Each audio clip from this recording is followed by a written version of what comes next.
আজকে জুন মাসের 20 তারিখ 2026 সাল রোজ শনিবারে যারা ওমান থেকে 1 রিয়াল বাংলাদেশে পাঠালে আপনারা কত টাকা রেট পাবেন, পাশাপাশি স্বর্ণের রেট কত, সকল তথ্যগুলি জেনে নিতে পারবেন। তো বন্ধুরা, আগের তুলনায় বর্তমানে ওমানের রিয়ালের রেটটা বেড়েই চলেছে। আগের তুলনায় আজকেও কিন্তু ওমানের রিয়ালের রেটটা বেড়েছে, অপরদিকে স্বর্ণের রেটটাও কিন্তু পরিবর্তন হয়েছে।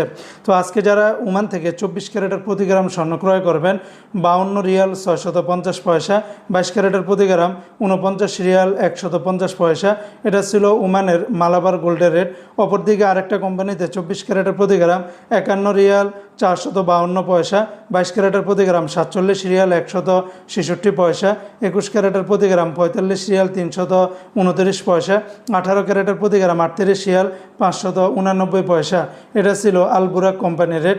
তবে ওমানে 30টার মতো স্বর্ণ ক্রয় বিক্রয়ের কোম্পানি রয়েছে, এক একটাতে রেটটা ভিন্ন ভিন্ন হতে পারে। আর এই রেটগুলোর সাথে ব্যাট ট্যাক্স, মেকিং চার্জ, মজুরি যদি যোগ করেন তাহলে রেটটা আরও বেশি পরিমাণে বাড়বে। অপরদিকে আজকে যারা ওমান থেকে 1 রিয়াল বাংলাদেশে পাঠাবেন, ওমানের সকল এক্সচেঞ্জগুলোতে 318 টাকা 25 পয়সার ভিতরে পাবেন, যা আগের তুলনায় রেটটা কিন্তু অনেকটাই ভালো রয়েছে।